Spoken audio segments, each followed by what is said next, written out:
Stay connected with the world through WION. Like the page on Facebook. Follow us on Twitter for new alerts. Instagram for videos and images. And the website for the latest news, views and analysis. WIONews.com. World is one.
Gravitas tells you stories which others won't.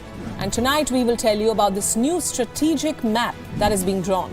They say your enemy's enemy is your friend. Is that the foundation of the new defense bridge between India and America? This is what separates us from others who claim to be telling you global stories that matter. In the last 3 days, WION has been traveling across Syria. You are in Latakia city right now. Tell us, what is the situation on ground at Gravitas? We don't just tell you stories from selected countries from around the world. 2 years since the Myanmar military coup, the people of Myanmar continue to live in a nightmare. Because it does not suit their propaganda, or because they are too scared to speak truth to power.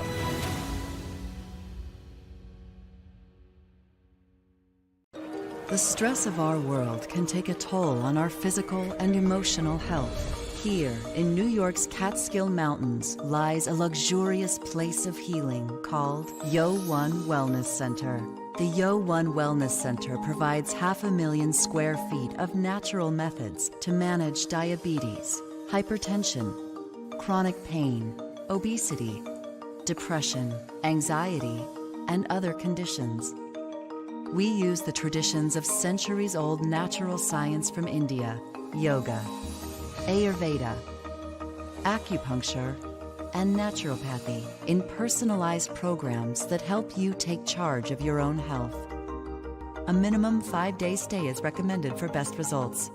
Book now at yo1.com.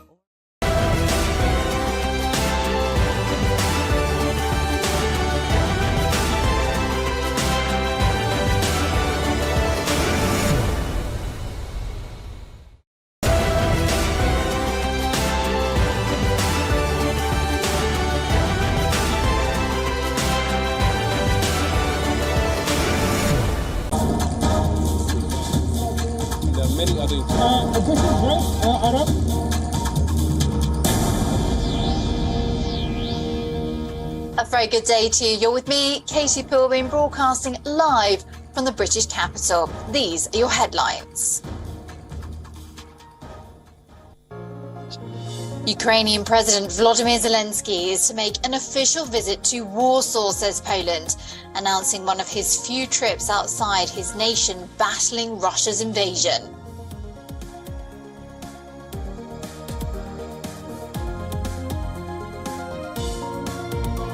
UK Prime Minister Rishi Sunak will set out plans for a police task force to help officers tackle grooming gangs. Specialist officers will be sent to help local forces with their investigations.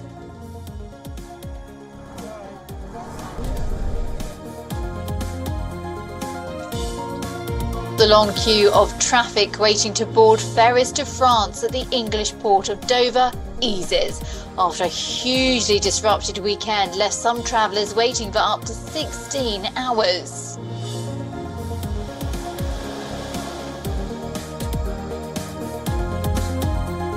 Oil prices soar on Monday after top producers unveil a shock output cut of more than 1 million barrels per day, while equities mostly rose after data showed US and European inflation eased further last month.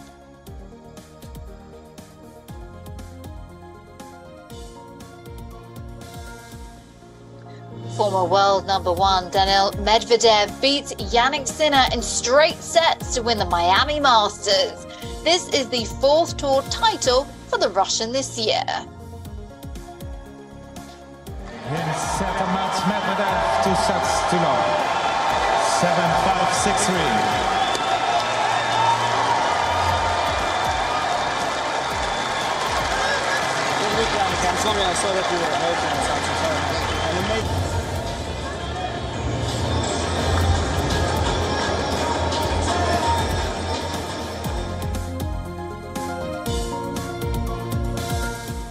First to our top story today. The fighting in the Ukrainian city of Bakhmut has come to a turning point. Russia's Wagner Group chief Yevgeny Prigozhin says his flag over the administrative building has been raised.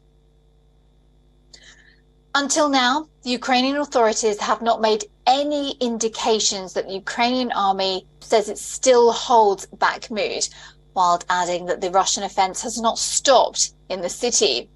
Ukrainian President Volodymyr Zelensky says that the military situation is not particularly hot around Bakhmut.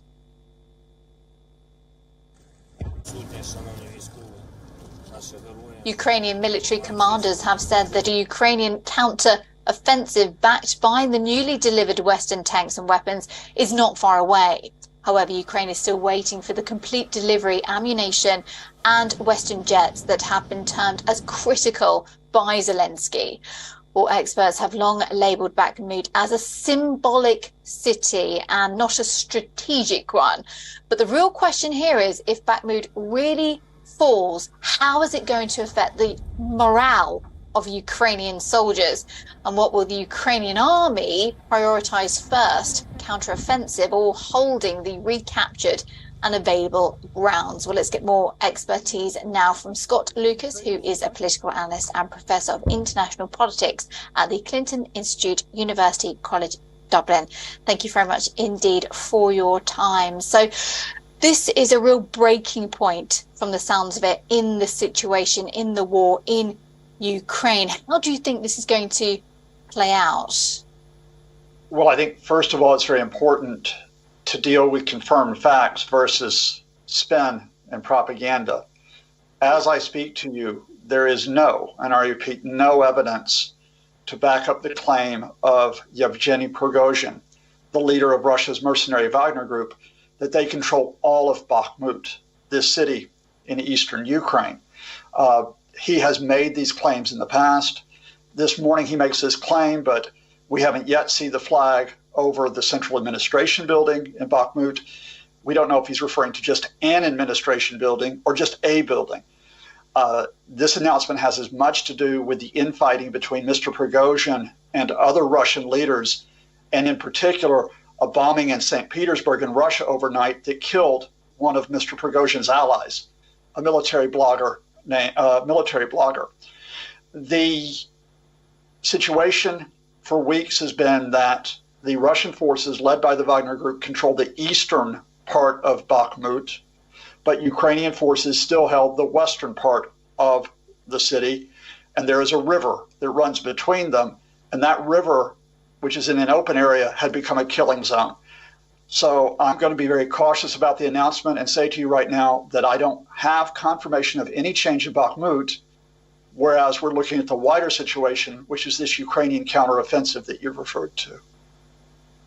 Yeah, I think you're quite right there. We do have to be delicate with these facts. Can I get you just to elaborate there? You spoke about the infighting. What do you mean by that exactly? So starting last autumn, Mr. Prigozhin's Wagner Group took an increasingly public role in the Russian military effort as Russia suffered losses among its conventional forces. So when Russia wanted to take Bakhmut, which they've been trying to seize since May, they relied on the Wagner Group to do so with what are being called human wave attacks. just, almost like a zombie movie, wave after wave. And as soon as you kill them, there are more that show up. But despite those attacks, the Wagner Group was unable to capture Bakhmut by the end of the year. It was unable to capture it by the first anniversary of the invasion, which was February the 24th, and it was unable to capture it by April the 1st, which was the deadline set by the Russian Defense Ministry. So Mr. Prigozhin has been criticizing the Defense Ministry. He says it's been starving my fighters of ammunition and equipment. He said that Russian officials are in a monstrous bureaucracy. He even called them traitors. So you've got Prigozhin, who is in a battle with the Russian Defense Ministry for influence. And so these statements he makes from Ukraine in part are to bolster him and to say to Vladimir Putin, I'm the guy you should rely on, not your own defense ministry or your commanders. A dangerous mess from the sounds of things. Thank you so very much indeed for the clarity there and for your expertise on the topic. We appreciate your time. That's Scott Lucas there, political analyst and professor of international politics there at the Clinton Institute, the University of College Dublin. Well, we are going to stay with that Russia cafe blast that was just mentioned there in our interview, because an explosion, it tore through a cafe in Russia's second largest city, killing a well-known military blogger and a strident supporter as well of the war in Ukraine. Well, according to the Russian officials, Vladimir Tatarsky was killed when he was leading a discussion at a cafe on the bank of the Neva River in the historic heart of St. Petersburg. Well, photos of the scene showed extensive damage to the building in which the cafe was located. According to the city's governor, 25 other people were injured in the blast, 19 of whom of those were hospitalized. The Russian Ministry of Health said that 6 people were in a critical condition, and the investigators, they were questioning everyone who was inside that cafe. Well, Russia's investigative committee for St. Petersburg has now opened a murder investigation and is working to establish the circumstances surrounding the explosion. Well, according to reports, the bomb was hidden in a statue presented to Tatarsky in a box as a gift. There was indication of who was responsible. Now, Tatarsky was among the attendees at a Kremlin ceremony last September, where the Russian President Vladimir Putin proclaimed Russia's annexation of 4 partly occupied regions of Ukraine. Now, Tatarsky, whose real name is Maxine Fomin, had more than 500,000 followers on Telegram and vehemently supports Russia's campaign in Ukraine.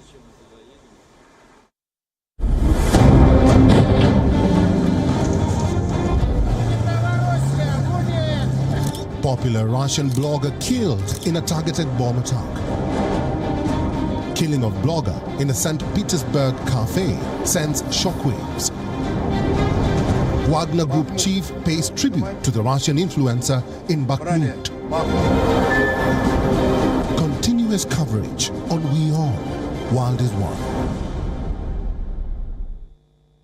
UK Prime Minister Rishi Sunak is set to announce new measures to tackle grooming gangs. The gangs are accused of child exploitation in the UK. Well, Sunak says political correctness will not get in the way of a crackdown, signalling the inefficiency of police to get hold of grooming gangs belonging from Asia and black communities, as authorities fear the possibility of being labelled a racist. Well, the new grooming gang task force will be set up with specialist officers. The unit will be supported by the National Crime Agency to help local forces and offering the use of ethnicity data to assist police investigations. Earlier, the UK Home Secretary pointed out on British Pakistani men over concerns about grooming gangs. She also accused the authorities of turning a blind eye. However, according to an official report by the UK Home Office in 2020, the most members in child sexual abuse gangs are white men under the age of 30, and there is not evidence to support the claim that these gangs are more likely to be Asian or black. Well, British child protection charity NSPCC has criticised Braverman's comments as they warn the UK Home Secretary that sexual predators do not come from just one background, and a focus solely on race can create new blind spots while tackling child abuse. But the conservative approach to tackling this situation is fueled by some high-profile cases involving men mainly from Pakistani ethnicity. Well, this has caused the creation of an Asian problem perspective. Sunak is also expected to announce that the people involved will receive the toughest sentences possible. Well, the opposition Labour government has criticised the Tory government for its failure to act sooner. According to official data, only 11% of child sexual abuse cases end with a charge, and the court delays have grown far worse as well. This has led to years of waiting for justice for some victims. Well, for more detail on this, Alex Isaac is joining us live from the capital. Alex, good to see you. So it's a difficult situation, isn't it? Because some people are accusing certain people of being racist if they do suggest that an attacker is from a certain part or have a certain ethnicity in society. So it's a fine line to draw. Oh, absolutely. You're not wrong there. I mean, obviously, this is causing a stereotype. Suella Braverman, the Home Secretary, has been mentioning those stereotypes and how it's time to go forward and not look at people necessarily with colour, but make sure that everybody is going to be prosecuted if that they are involved with these grooming gangs. And Rishi Sunak, Prime Minister himself, says that it's about time that we stopped with political correctness and try and get those people that are doing all of these indecent acts and help the victims. But then again, with the public themselves, you know, recently we've had all of these WhatsApp groups and a couple of police officers in these teams that have been bandying about racist messages, and there's clearly an underlying racist connotation. Unfortunately, that does seem to be what a lot of the UK public do perceive when they look at our police force. We have the Stop and Search, the Act 30, and going forward, this is going to be another divisive situation for many. Those who do believe that those grooming gangs are mainly from Pakistani areas or from other cultures are going to be really looking to try and make sure that those people are always kept an eye on. Whereas, as you mentioned there, the report suggested that it is mostly white men who are also doing this grooming act. However, what should be clear for everyone is that it is the young children involved. They are the ones that are victims to all of this grooming situation. So those are the ones that should be protected. So whether bandying about or who exactly is the perpetrator of these particular grooming gangs, it should be the victims that are being the focus right now. Of course, Rishi Sunak will have to push through legislation that he's talking about to get further cases going, to try and get them through the courts and to actually get aggravated grooming on the court cases. At the moment, if you do be part of a grooming gang, there aren't as many significant laws going forward, and he wants to try and change that. But with legislation, it has to go through the Commons, it has to go through the House of Lords, so it's not really a quick fix. And talking about the National Crime Agency as well, so they will be in control of potentially this huge task force, which will be a real benefit. They are kind of like the British version of the FBI. So that means it won't be up to individual police forces, it will be up to a wider organisation, and hopefully that will help going forward to try and find out who exactly is perpetrating these terrible crimes against these victims. As you say, it's all about those young children involved, quite rightly so. Alex Isaac, thank you so much in London for us today. Well, staying with the UK, the long queues to board ferries to France at UK's Port of Dover is now easing. Well, this comes after a disrupted weekend left some travellers waiting up to 16 hours. Well, officials have blamed delays on slow border processing and more coaches than expected. Well, the situation witnessed a critical incident declared and affected many people's Easter getaways. Well, Suella Braverman rejected claims that the delays are an adverse effect of Brexit, as it has ended free movement from the UK to European Union member states. Well, earlier, the UK government blamed France for failing to adequately staff their border posts at the Port of Dover. Meanwhile, French lawmakers say checks now take longer, as the UK is a third country status situation, and has urged that facilities are improved at Dover. To what you have said. And may I also, Madam Deputy, people, and Finland is all set to get a new prime minister. A centre-right opposition leader has already claimed victory after elections were held in the Scandinavian country on Sunday. Well, scenes of cheer and joy were seen among the supporters of the National Coalition Party. Its leader, Petteri Orpo, claimed victory and said that on the basis of the final result, his party will start negotiating a government. Well, with the party securing nearly 21% of the votes, it is set to get 48 seats in the 200-seat parliament. Orpo said that the focus of the new government will be on the economy. I think that we are clear alternatives to the left-wing government, and people are very worried about our economy. And we have good program how to boost our economy, what kind of reforms we are going to do, and this was our message. We will fix our country. Well, on the other side, the current Prime Minister, Sanna Marin, conceded defeat. Pitkästä aikaa pääministeripuolueen asemasta on kasvatettu kannatusta, kasvatettu paikkamäärää. Se on tosi hyvä saavutus. The far-right Finn party has received nearly 20.1% of the votes, while the Social Democratic Party of Finland, led by Sanna Marin, secured 19.9% of the votes, very close. Well, since none of the parties have crossed the majority mark, the leading party will now be required to form a coalition. The results, they mark the end of the term of Marin, who is the world's youngest prime minister at the age of 37.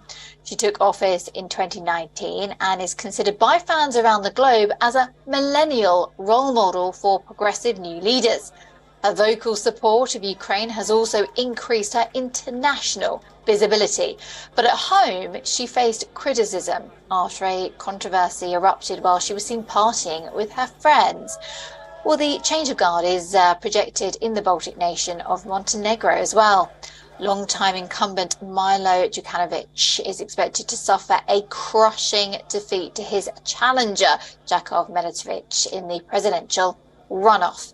Well, according to a leading pollster, Milatovic has secured 60% of the vote. Reacting to the development, supporters of the former economy minister took to the streets in celebration. Official results are expected later on in the week. We shall be watching those.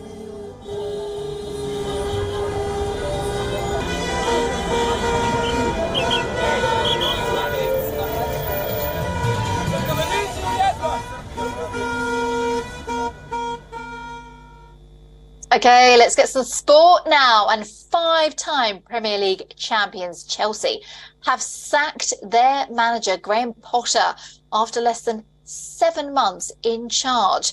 The 47-year-old was shown the door after a string of poor performances that saw the Blues drop to 11th in the league.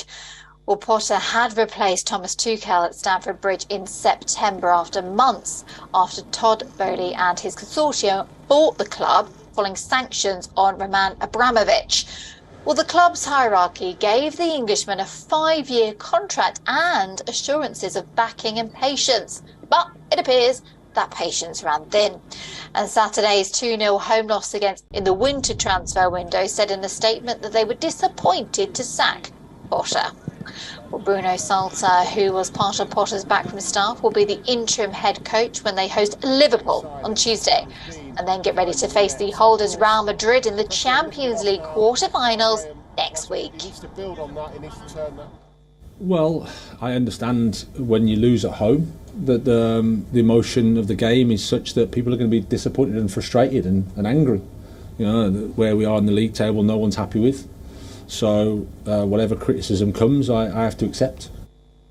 Well, former Bayern Munich manager Julian Nagelsmann is the early favourite to replace Potter. Mauricio Pochettino, Luis Enrique and Zinedine Zidane are a few of the other candidates that could come under consideration. Well, when Todd Boehly took over as the owner of Chelsea from Russian oligarch Roman Abramovich, many thought it was the end of the hire and fire era. But that trend, well, it has seemingly continued, not just at Stamford Bridge, though, but in the Premier League in general. Potter is the 13th manager to be sacked this season alone. Former Bournemouth boss Scott Parker was the first manager to be sacked in August.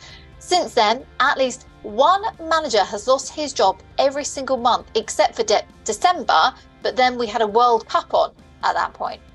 Prior to this season, the record number of departures was 10, set on 3 previous occasions in the Premier League era.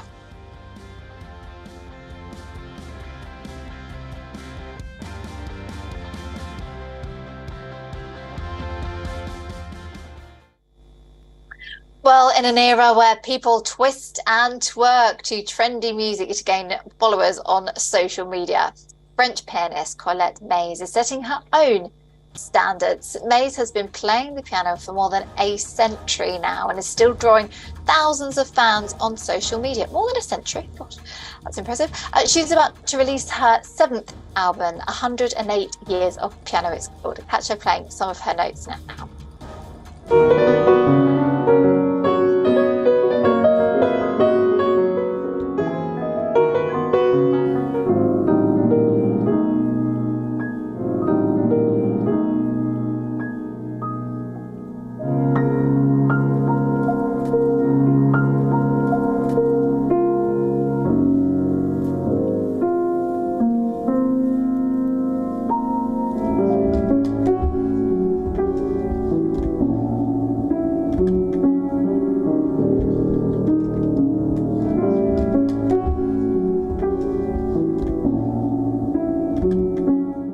Absolutely beautiful, very talented indeed. Thank you so much for watching. I will catch you tomorrow. Stay tuned to WION Though for more international headlines coming up for you shortly.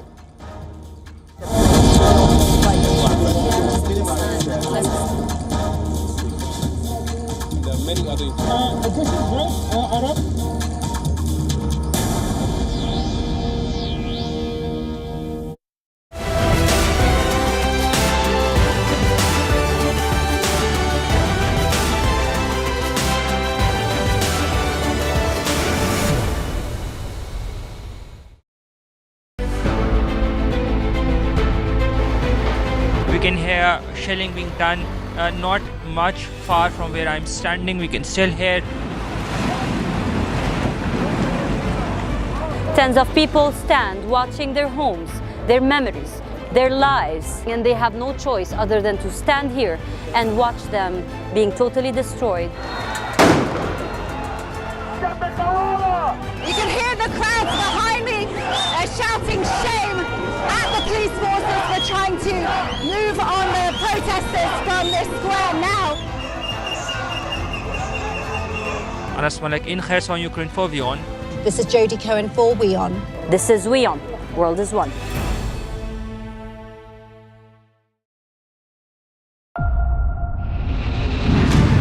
This new year, join me on WION with 2 weekly shows that will keep you informed. This World, a show that wraps the world's biggest global stories and brings you up close with the biggest newsmakers. And a 30-minute show that aims to bring the India story to the world. We help you understand global developments from an Indian perspective. I'm Vikram Chandra, and this is WION. World is one, taking India's voice to the world. This week on World at War, Myanmar's military junta disbands 63 political parties, including that of Aung San Suu Kyi, as it steamrolls all